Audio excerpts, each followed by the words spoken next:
আচ্ছা, আপনি কি কখনো খেয়াল করেছেন আমাদের পৃথিবী গোল, চাঁদ গোল, সূর্য গোল, Venus, Mercury, Mars, Jupiter, Uranus, Neptune সব গোল। মাম্মি কি রোটি গোল গোল, পাপা কা पैसा গোল গোল, मैं भी গোল, तू भी গোল। আমি গোল। গোল না, তুই রাফলি বৃত্তাকার। পৃথিবী আর অন্যান্য গ্রহরাও গোল না, রাফলি বৃত্তাকার।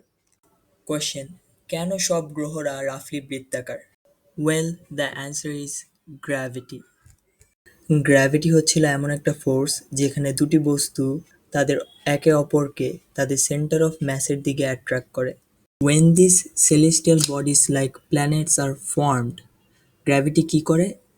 Pulls their material equally from all sides, causing them to collapse into a spherical shape. So সকল যে ম্যাটেরিয়াল আছে সব গ্র্যাভিটির কারণে পুল হচ্ছে towards the centre of mass, and যখন গ্র্যাভিটি ফোর্সটা ডমিনেন্ট থাকে the most stable shape is a sphere. So all planets are formed spherical. So তাইলে প্ল্যানেটস পারফেক্টলি রাউন্ড না কেন? তার কারণ হচ্ছিল আর্থের পোলার রেডিয়াস হচ্ছে 12,713 কিলোমিটার আর ইকুইল্যাটারাল রেডিয়াস হচ্ছে 12,756 kilometre, which is 43 kilometre more than polar radius.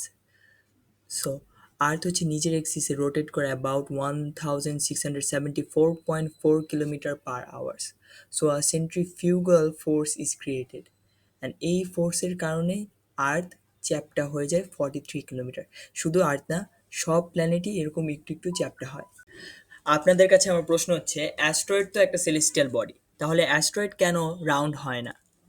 তার কারণ হচ্ছে অ্যাস্ট্রয়েডের ম্যাস প্ল্যানেটের চেয়ে অনেক কম হয়। প্ল্যানেটের ম্যাস অনেক বেশি হয়। The greater the mass, the greater the gravitational force. So অ্যাস্ট্রয়েডের তত গ্র্যাভিটেশনাল ফোর্স থাকে না যতর জন্য সে রাউন্ড বা স্পেরিক্যাল একটা অবজেক্টে টার্ন হইতে পারবে।